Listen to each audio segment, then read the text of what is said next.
Hi అండి, welcome to కేదాస్ kitchen channel. ఈరోజు వీడియోలో నేను తక్కువ ఆయిల్తో డీప్ ఫ్రై లేకుండా వెజ్ వడ రెసిపీని చూపించబోతున్నానండి. ఇది ఆరోగ్యానికి చాలా మంచిది కూడా. ఉదయం పూట బ్రేక్ఫాస్ట్కి చాలా బాగుంటుందండి. అంతేకాదు సైడ్ డిష్గా చాలా బాగుంటుంది. సో ఇప్పుడు మనము వీడియోలోకి వెళ్ళిపోదామా. ముందుగా ఒక కప్పు పచ్చిశనగపప్పుని ఇలా కడిగి 4 hours వరకు నానబెట్టుకుంటున్నాను.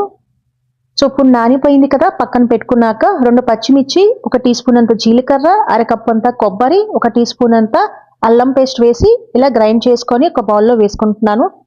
వాటర్ అంటూ అసలు యాడ్ చేసుకోకుండా ఇలా గ్రైండ్ చేసుకున్నానండి. ఆ తర్వాత పక్కన పెట్టుకున్న ఈ పచ్చనిసెప్పు నానిపోయింది కదా, దాన్ని కూడా చక్కగా ఇలా గ్రైండ్ చేసుకొని ఇలా ఇందులో వేసుకుంటున్నాను.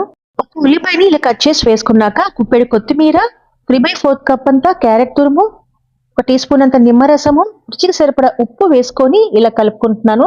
మొత్తం అంతా ఇలా మిక్స్ అయ్యేలాగా కలుపుకున్నాక ఇలా చక్కగా చిన్న చిన్న ప్యాటీస్గా చేసుకుంటున్నానండి. మీకు చూపిస్తున్నాను కదా, ఈ విధంగా నేను ప్యాటీస్ లాగా చేసుకుంటున్నాను. ఫ్రెండ్స్, ఉదయం పూట ఇది చాలా హెల్దీ అయిన బ్రేక్ఫాస్ట్ అండి. మనకి చాలా ఈజీగా కూడా అయిపోతుంది. ఇప్పుడు ఒక ప్లేట్లో నెయ్యి కానీ ఆయిల్ కానీ ఇలా స్ప్రెడ్ చేసుకొని అందులోకి నేను ఈ ప్యాటీస్ని ఇలా వేసేసుకొని ఒక 15 minutes వరకు మీడియం ఫ్లేమ్ మీద ఉడికించుకుంటున్నానండి. సో ఇప్పుడు ఉడికిపోయినాయి కదా, చల్లారిన తర్వాత నేను ఒక ప్యాన్లో 3 tablespoons అంతా ఆయిల్ని వేసుకొని ఇలా స్ప్రెడ్ చేసుకుంటున్నాను. ఆ తర్వాత నేను ఒక రెమ్మ కరివేపాకుని ఇలా కట్ చేసి వేసుకున్నాక చల్లారిన ఈ ప్యాటీస్ని ఇలా వేసేసుకుంటున్నాను.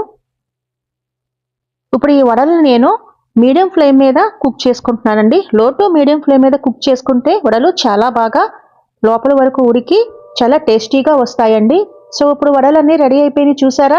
కలర్ చేంజ్ అయ్యే వరకు చక్కగా నేను రోస్ట్ చేసుకున్నాను కదా, ఎక్కువ ఆయిల్ లేకుండా తక్కువ ఆయిల్తో అండ్ చక్కగా మనకి హెల్దీ అయిన వడ రెసిపీ రెడీ అయిపోయింది కదా. ఏదైనా చట్నీతో కానీ టమాటో సాస్తో గనక మనం సర్వ్ చేసుకుంటే టేస్ట్ మాత్రం చాలా అద్భుతంగా ఉంటుందండి. సో తప్పకుండా ఈ సింపుల్ అయిన రెసిపీని మీరు ట్రై చేస్తారు కదా. ఈ వింటర్లో ఇలా వేడివేడిగా వెజ్ వడ రెసిపీని తీసుకుంటే చాలా బాగుంటుందండి.